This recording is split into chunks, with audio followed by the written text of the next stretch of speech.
Hi friend, नमस्ते, प्रणाम। कैसे हैं आप लोग? हम लोग तो बहुत अच्छे हैं। माता रानी से मनाती हूँ आप लोग भी जहाँ रहिए, जैसे भी रहिए, मस्त रहिए, अपने अपने काम में व्यस्त रहिए। मैं सोनी त्रिपाठी उर्फ घूंघट वाली भाभी, स्वागत है आप लोगों का हमारे चैनल में। और आप लोगों के लिए एक भजन लेके आई हूँ। अच्छा लगेगा तो हमारे चैनल को सब्सक्राइब करना बिल्कुल ना भूलिएगा। आगे शेयर कीजिए, लाइक कीजिए, कमेंट में ज़रूर बताइएगा कि आप लोगों को हमारा गाना कैसे लगा। मैं आप लोगों को गाना सुनाती हूँ। रामचंद्र लिहल जनमवा चैते राम नवमी के दिनवा।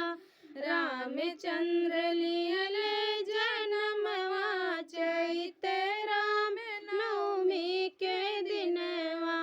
राम जन्म लिए दशरथ खुशिये हुए। राम जन्म लिए दशरथ खुशिये हुए। हम रोजे भैल ललनवा चैते राम नवमी के दिनवा। हम रोजे भैल ललनवा चैते राम नवमी के दिनवा। राम जी जनमवा चैते राम नवमी के दिनवा।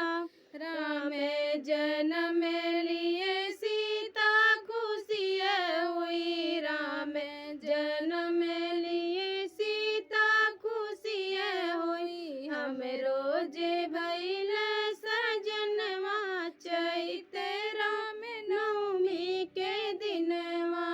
हम रोजे भैल सजनवा चैते राम नवमी के दिनवा।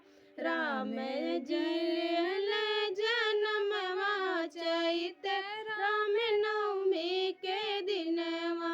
राम जियल जनमवा चैते राम नवमी के दिनवा। राम जय